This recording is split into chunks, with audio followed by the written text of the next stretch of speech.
Bienvenidos al resumen total. En un pequeño pueblo colombiano llamado Aracataca, nació un escritor que cambiaría para siempre la literatura en español.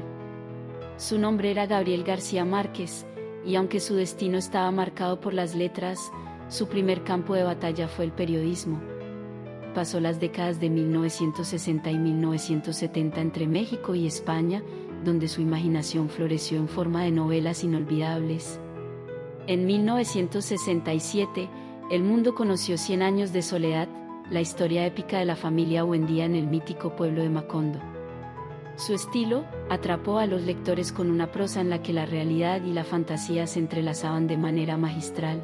García Márquez no solo dejó un universo literario inmortal, sino que también marcó la historia de su país con su compromiso y su voz inconfundible. Muchos años después, frente al pelotón de fusilamiento, el coronel Aureliano Buendía había de recordar aquella tarde remota en que su padre lo llevó a conocer el hielo. Macondo era entonces una aldea de 20 casas de barro y cañabrava construidas a la orilla de un río de aguas diáfanas que se precipitaban por un lecho de piedras pulidas, blancas y enormes como huevos prehistóricos. El mundo era tan reciente que muchas cosas carecían de nombre, y para mencionarlas había que señalarlas con el dedo. José Arcadio Buendía se unió en matrimonio con su prima Úrsula Iguarán, compartiendo no solo la sangre de su familia, sino también antiguas leyendas que advertían sobre el peligro de unir parientes cercanos, pues se creía que tal unión condenaría a la descendencia a nacer con rasgos animales, como una cola de cerdo. La pareja vivía en una modesta ranchería en una zona rural del Caribe, con recurrentes celebraciones al ritmo de cumbias al mejor estilo caribeño. Fue en ese ambiente, donde los murmullos y advertencias ancestrales se hacían presentes, que se produjo un fatídico suceso. Durante una contienda de gallos, evento habitual en el pueblo, Prudencio Aguilar, ofendido, hizo algunas insinuaciones acerca de la castidad de Úrsula y lanzó un comentario humillante que hirió el honor de José Arcadio. Impulsado por un ardor incontrolable y decidido a restaurar el honor familiar, José Arcadio tomó una lanza y, sin titubear, la lanzó, atravesando la garganta de Prudencio de manera violenta y definitiva.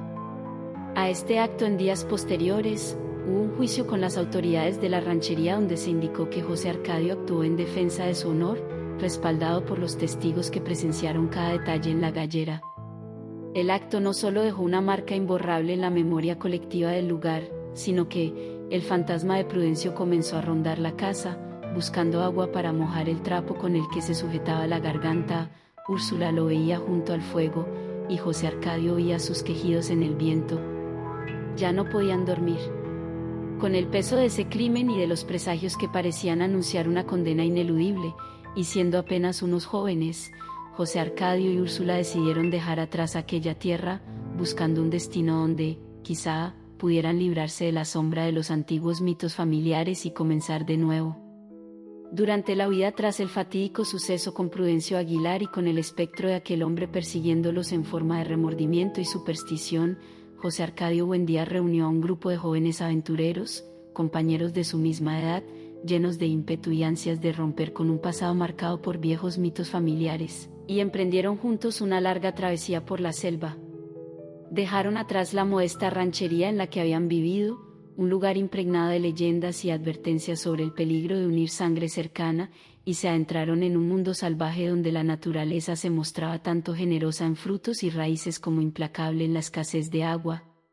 Durante meses caminaron por espesos bosques y atravesaron vastas montañas, siempre con la mirada puesta en hallar una salida al mar les permitiera establecerse.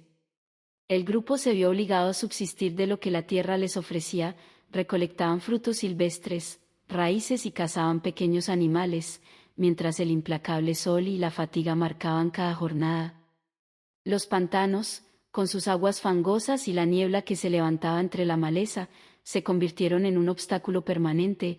Cada paso en aquellas tierras inundadas y difíciles de transitar exigía esfuerzo y mantenía la incertidumbre de si, al final, hallarían un oasis de agua en medio de tanta aridez.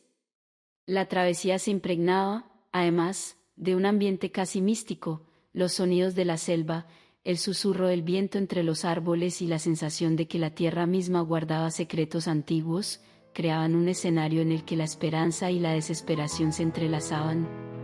Con cada amanecer, el grupo se enfrentaba al reto de avanzar sin saber si la naturaleza les concedería, al fin, el recurso vital que buscaban. Esa búsqueda incesante, marcada por el hambre, la sed y el cansancio, forjó en ellos una determinación común, aun cuando los días se volvían interminables y la incertidumbre se hacía palpable en cada campamento improvisado. Así, en medio de este periplo lleno de obstáculos naturales, con la lucha contra los densos pantanos, la escasez de agua y el implacable paso del tiempo, la expedición se convirtió en una verdadera odisea, en la que el espíritu de aventura se mezclaba con la necesidad de hallar un lugar que pudiera ser, algún día, su hogar. Cada paso, cada noche en vela bajo la inmensidad de la selva, era una apuesta por un futuro distinto, lejos de las sombras de su pasado. Úrsula comenzó a sentir las primeras señales de un embarazo. En medio de noches en vela y campamentos improvisados, rodeada del incesante murmullo de la naturaleza y de la incertidumbre del camino, se hizo inevitable el momento del parto.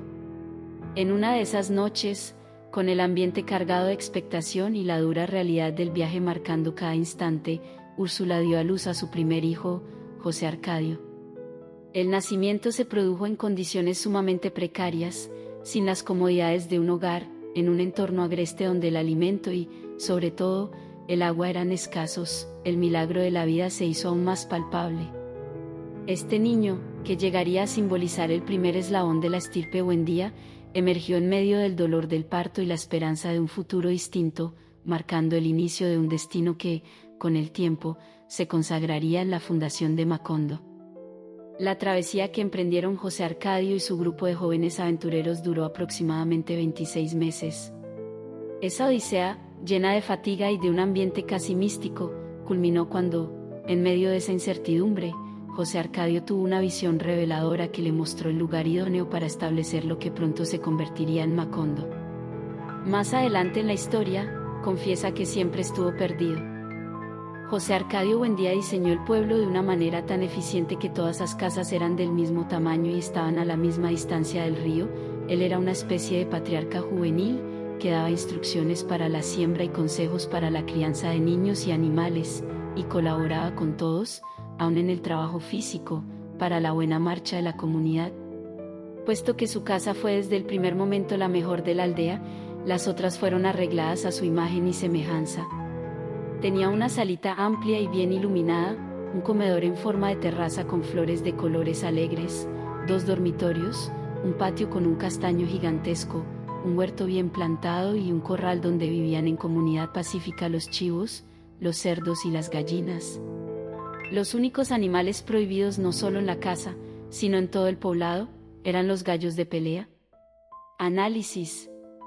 El texto se erige como un microcosmos de la fundación de pueblos en América Latina, reflejando cómo, en épocas anteriores a la consolidación de las grandes ciudades, la vida emergía a partir de pequeños asentamientos surgidos de la unión de personas que compartían un destino y una serie de creencias ancestrales. La historia de Macondo, narrada a través de la travesía de José Arcadio Buendía, Úrsula y sus compañeros, es una alegoría del proceso fundacional de muchas comunidades latinoamericanas.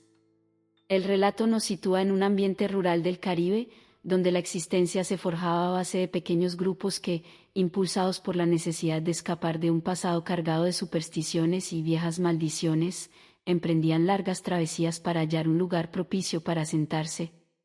La búsqueda de agua y la lucha contra los obstáculos naturales, densos bosques, pantanos y terrenos áridos, son elementos recurrentes en el relato, que simbolizan las dificultades inherentes a la conquista y colonización de nuevas tierras.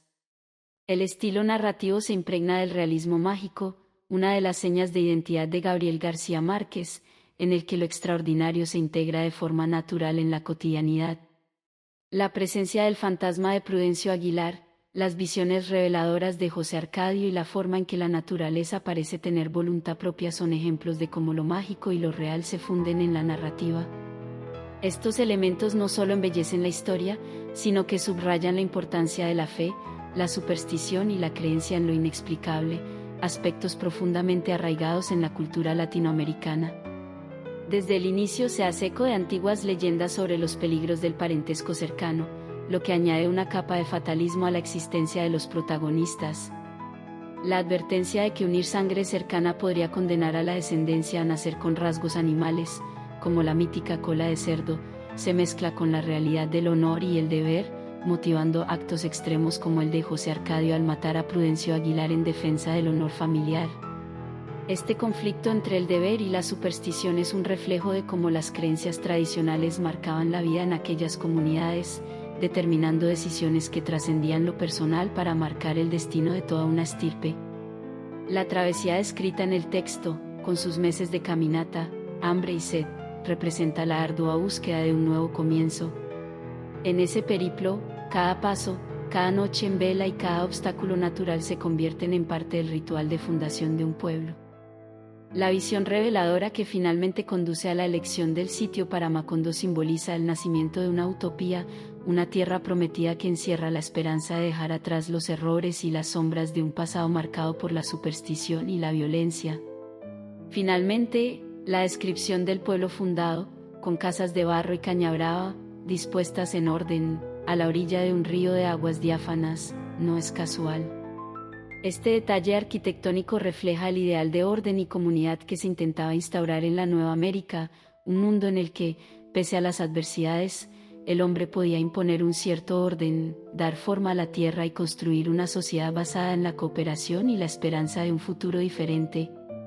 La meticulosidad en el diseño de Macondo evoca la imagen de muchos pueblos fundados con esmero y labor comunitaria, donde cada elemento tenía una función y un simbolismo en la vida diaria.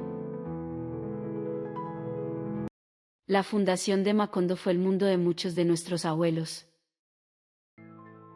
Si disfrutas este contenido, recuerda suscribirte, comentar y compartir, tu like también es importante. Te invito a dejar un comentario y que me digas qué resumen te gustaría escuchar.